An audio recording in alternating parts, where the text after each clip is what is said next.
Assalamualaikum warahmatullahi wabarakatuh dan salam sejahtera. Okey guys, so lokasi kita pada kali ini agak mencabar sedikit, di mana ada yang mengatakan ianya menyeramkan dan ada yang mengatakan ianya adventure, dan ianya juga pernah direview oleh National Geography, dan ianya juga adalah salah satu tempat pelancongan yang menarik dan rare guys. So kat mana tempat tu? Ini dia, War Museum ataupun Museum Perang di Pulau Pinang. Jom ikut saya.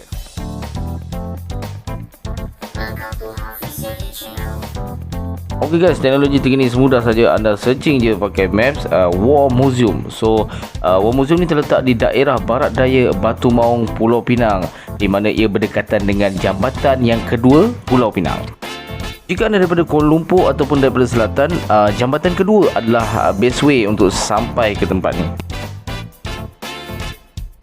Okey, jika anda nampak signboard Museum Perang, maknanya anda dah nak dekat sampai dah dekat destinasinya. Cuma anda kena melalui satu lagi bukit yang akan terus sampai ke Museum War tu. Okey, berhati-hati ketika mendaki bukit. Dekat sebelah kanan ada satu pillbox ataupun kubu. Dia tulis tu War Museum. Okey, laluan pergi dan balik adalah laluan yang sama. So be careful jika kita bertemu dengan kereta.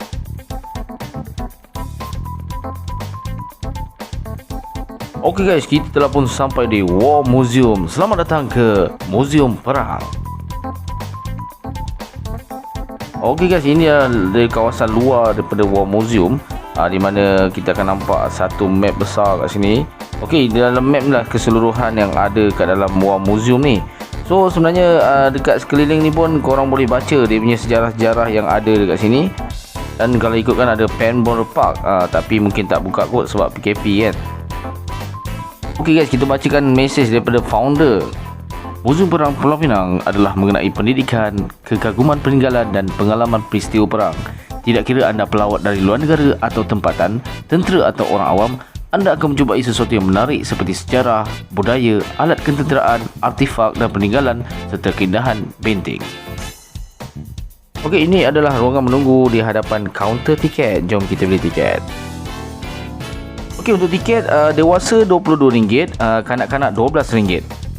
So sebelum kita tukar ni menjadi Museum Perang, ini merupakan sebuah kubu perang British yang dibina oleh British pada tahun 1930 dan siap dibina pada tahun 1939 dengan kos perbelanjaan sebanyak 40 juta pound dahulu untuk menyiapkan kubu perang ni supaya British dapat bersiap sedia menentang Jepun pada Perang Dunia Kedua. So Perang Dunia Kedua di Malaya pada tahun 1941 hingga 1945, tarikh betul dia adalah 8 Disember 1941. Jepun start landing di Singgora, Patani dan Kota Baru. So apabila mereka attack Pulau Pinang pada 16 Disember 1941, Jepun dengan British berperang di Pulau Pinang hanya selama 8 jam saja. After the British defeat, dikalahkan oleh askar Jepun mengambil alih tempat ni dan tukarnya menjadi POW camp, Prisoner of War camp, di mana tahanan-tahanan yang ditangkap oleh askar Jepun semua dibawa kumpul ke sini, disiksa dan dibunuh semua di sini. Setengah daripada mereka juga dikumpulkan dan dihantar ke Kanchanaburi, Thailand sebagai buruh paksa untuk membuat jalan kereta api maut dan jambatan di seberang Sungai Kwai. And then atomic bomb gugur di Hiroshima dan Nagasaki tamatnya Perang Dunia Kedua. Tempat ni terbiar kosong selama lebih 60 tahun, abandoned. And in the year 2002, kami punya pengasas Encik Johari, dia yang menemui tempat ni dan tukarnya menjadi Museum Perang hari ni untuk kita rakyat Malaysia balik tengok zaman Malaya. Belakang brosur ni ialah peta pada museum ni. Sekarang Encik berada di nombor 3 ni. Waktu masuk jangan ikut number hanya untuk building references sebelah kanan sini. Macam mana Encik nak start pengembaraan anda balik ke Malaya? Nampak nak panah merah yang kat jalan tu? Ikut saja nak panah merah tu. Alright. Kita bawa Encik pada semua relik-relik yang ada kat sini. Over here kita dah temui semua 3 terowong bawah tanah. 2 terowong Encik boleh masuk hari ni, iaitu terowong 29 di sini dan terowong 8. Lagi satu terowong iaitu terowong 26 ni tak boleh masuk ke dalam tu kerana kedalaman dia 100 kaki mendalam ke bawah tanah. So you boleh tengok daripada atas saja. 2 peluncur meriam, tapak peluncur meriam, observation tower, barracks untuk askar British, askar Melayu, askar India, lockup, cookhouse, toilet, everything all original. Jalan habis semua ikut nak panah merah one by one, keluar belakang sini satu round. So dalam sini kita mempamerkan sejarah Malaya, sejarah Perang Dunia Kedua. Dia tak cantik kat dalam tu, but everything original. Alright, so selamat kembali ke Malaya. Alright, terima kasih. Alright guys, jom kita mulakan pengembaraan kita. Kita mulakan daripada Malaya Border. Jom kita masuk.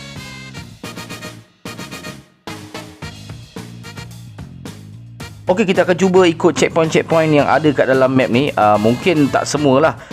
Tapi setiap kali saya pergi tempat yang ada checkpoint tu, saya akan tulis nombor.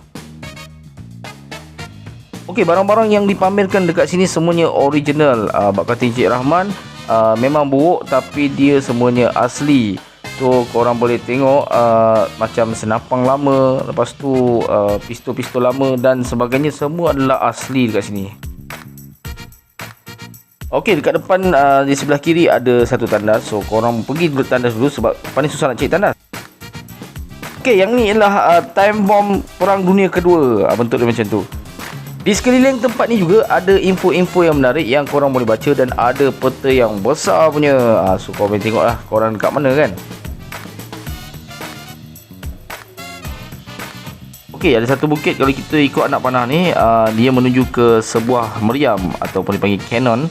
Di mana meriam ni memang meriam asli lah, yang asal lah kan. So memang padu guys dia punya bentuk ni. Okey, di sepanjang perjalanan ni ada info-info tentang Jepun, British dan sebagainya. Korang boleh baca kat situ. Dan korang akan nampak sebelah kiri tu jambatan Pulau Pinang yang kedua. Nanti di hujung cerita ni kita akan pergi ke jambatan kedua tu. Okey, ada juga sejarah World War II. Ini atomic bomb. So nanti korang boleh baca kalau datang sini.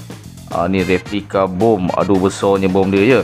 Sekejap lagi kita akan masuk satu tempat di mana tempat ni tempat simpanan senapang dan peluru meriam. So kat sini ada satu terowong. Sekejap lagi kita akan masuk.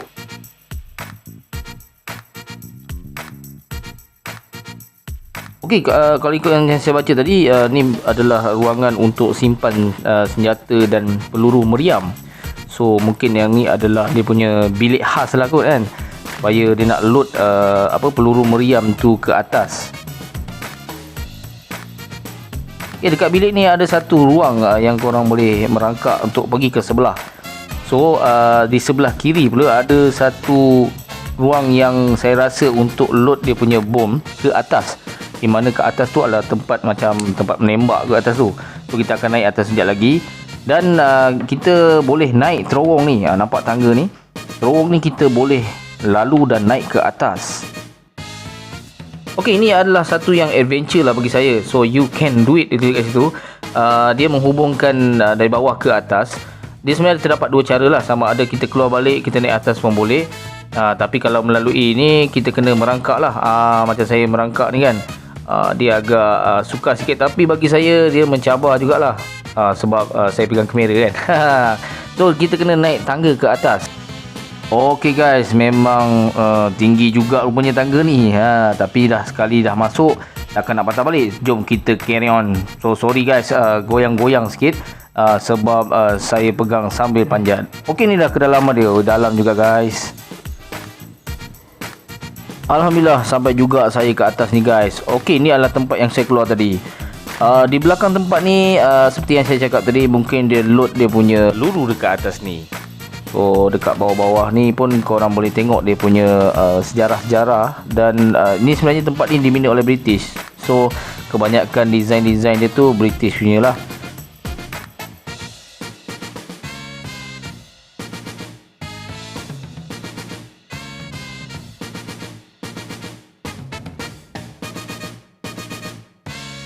Okey, ni kalau kita baca dekat peta ditulis Cannon Firing Bay, di mana ada dua tempat Cannon Firing Bay ni. Satu dekat atas ni dan satu dekat bawah. Jadi kita akan pergi.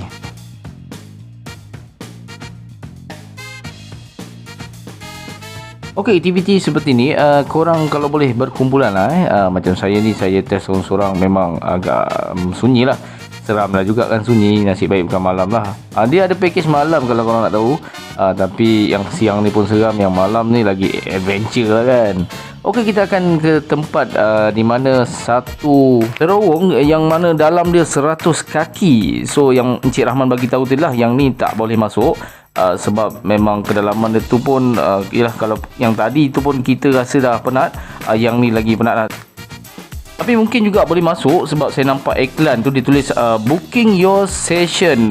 So memang boleh masuk lah kot. Cuma kita tak semua orang lah boleh masuk kat situ kan. Okey, yang ni yang saya cakap tadi, di mana sama macam ke atas tadi, iaitu Cannon Firing Bay. Okey, jika kita lihat dia punya design semua hampir sama macam ke atas tadi. Semuanya dia akan tembak menghadap ke laut. Dan ada satu bilik kat bawah ni sama macam kat atas tadi. Okey, kita kembali ikut anak panah yang disediakan. Habis di aras bawah, so kita akan mendaki pula ke atas, di mana tadi kita telah pun pergi di sini, iaitu firing bay. Okey, kita naik atas lagi. Yang ni terowong yang saya naik mula-mula tadi. Dan ke atas ni ada anti-aircraft pit, di mana tembakan daripada bawah ke atas lah, tembak aircraft yang tengah terbang ke atas. Okey, inilah Trench Road. Kalau kita baca kat sini, ia dibina oleh Royal British Engineer. Dia buat parit sepanjang 5 km dekat bukit ni, bertujuan untuk memberi perlindungan kepada askar yang sedang bertugas. Okey, kalau korang tengok ada jaring-jaring hijau tu, itu sebenarnya tapak untuk main paintball. Okey, ini pula underground water tank. Mungkin kat sini tempat simpan air lah di bawah tanah. Okey, berdekatan dengan tangki tadi, ada satu observation post, iaitu pos pemerhati, di mana kalau kita tengok dia tulis ni, so tugas dia, dia lihat target dekat laut, lepas tu dia kira dan dia bagi dekat orang yang menembak. Macam tu. So kalau korang naik, berhati-hati, kerana kalau lepas hujan biasanya tempat ni agak licin sikit, sebab yelah tempat lama kan. Okey, daripada atas ni sebenarnya boleh nampak sea view, tapi disebabkan pokok-pokok tu dah tinggi, so tak berapa nak nampak lah. Okey, ini pula di bahagian bawah, korang boleh naik tangga, dan kat sini ada satu macam menara pemerhati lah. Dia punya tapak ni, dia punya teropong dah hilang lah kot. Dan ada satu sirens, ni macam kalau pusing-pusing dia boleh bunyi siren tu lah. Okey, kita teruskan perjalanan. Kita ada separuh lagi perjalanan sebenarnya.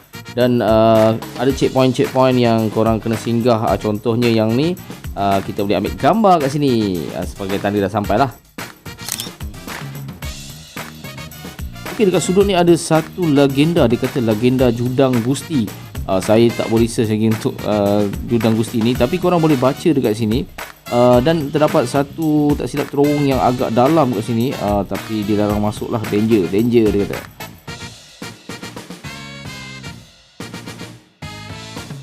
Okay, untuk checkpoint ni ditulis open theater, di mana barang-barang atau artifak lama diletakkan di sini. So korang boleh tengok lah. Hadapan dengannya pula ada satu macam tempat lapang lah, dan ada satu pokok yang besar. Okey, ditulis kat situ, pokok yang kita lihat sekarang ni, pada zaman British dia merupakan bilik store, tapi bila dah zaman Jepun tu, dia jadikan itu tempat letak mayat. Okey, ini adalah tempat pancung kepala masa zaman Jepun. So banduan ataupun tahanan dia akan pancung dekat sini. Dan lokasi ni agak seram lah daripada lokasi yang lain-lain yang kita tengok tadi.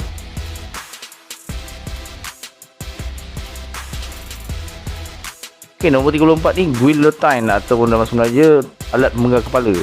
So korang boleh baca lah kat sini. Dan yang ni adalah bilik generator. Dan dalamnya juga ada gambar-gambar macam penyiksaan lah masa zaman Jepun.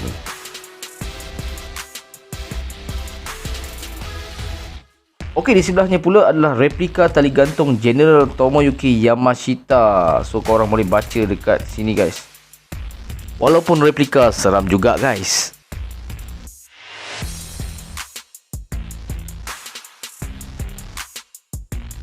Okey, ini adalah British Underrank Quarters. Kalau saya baca kat situ, dia boleh muat dalam 11 orang.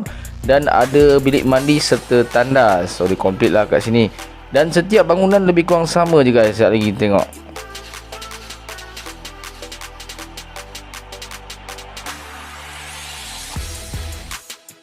Ini adalah British Underrank 2. Korang boleh baca yang tanda kuning-kuning tu. Banyak info yang menarik. Dan yang seterusnya dekat barisan ni adalah British Underrank 3.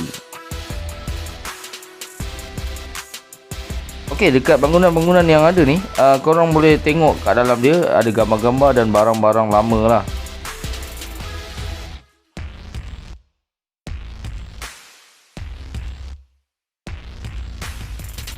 Okey, ini pula British Underrank 4.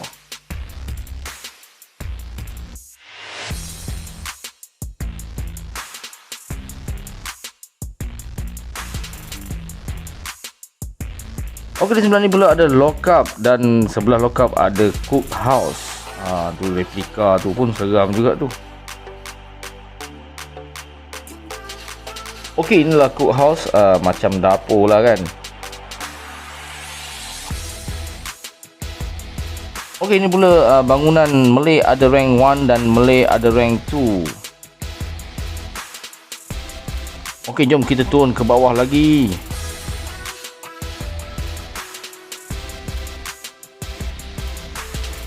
Okey, checkpoint 17 adalah cookhouse.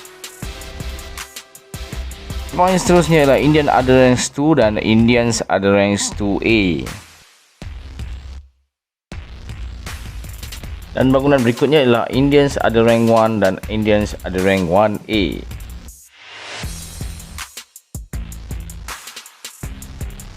Okey, kita akan ke bawah lagi. Okey, ini last stage untuk bawah lah. Lepas ni kita akan naik semula ke atas. Okey, checkpoint 13 ditulis Indian ada rank 3 dan Indians ada rank 3A. Okey, anda ingat masa anda naik kat bukit sebelum sampai ke museum ni ada satu pillbox. So inilah pillboxnya. Okey, dan last kali ialah Indians ada rank 4 dan Indians ada rank 4A. Okey, kita perlu berpatah balik. Okey, ni bangunan kat depan kita ni adalah checkpoint 12 iaitu cookhouse. Okey guys, jom kita naik ke atas.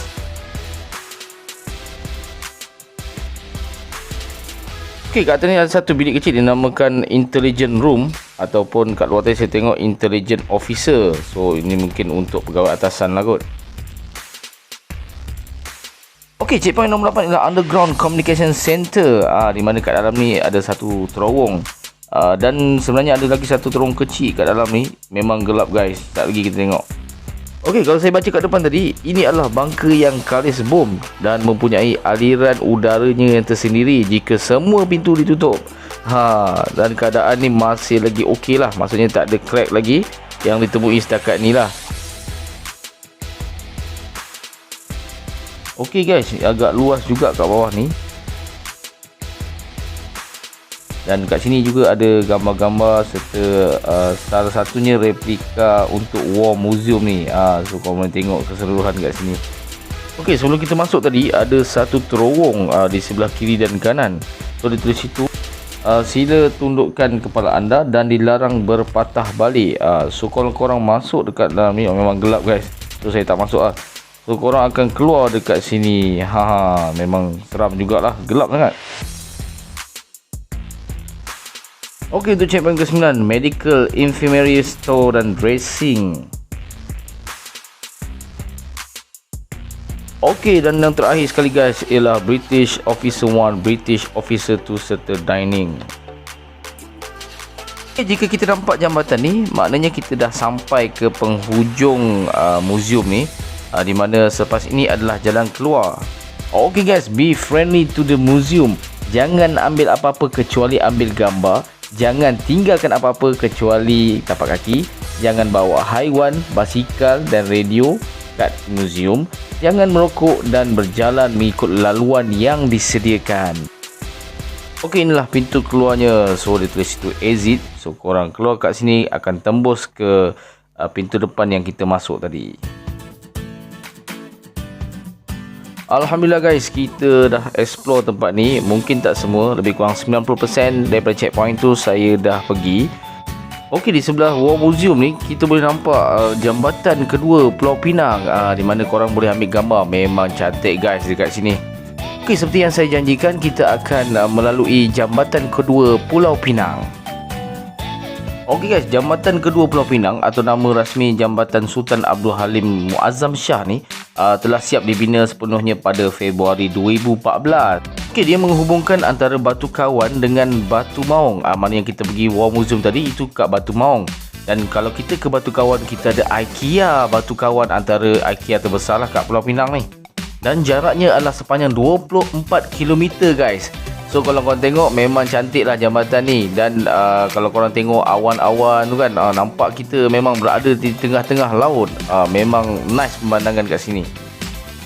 Okey guys, sampai di sini saja jalan-jalan kita pada kali ini. Jangan lupa subscribe, like and share dan kita jumpa lagi.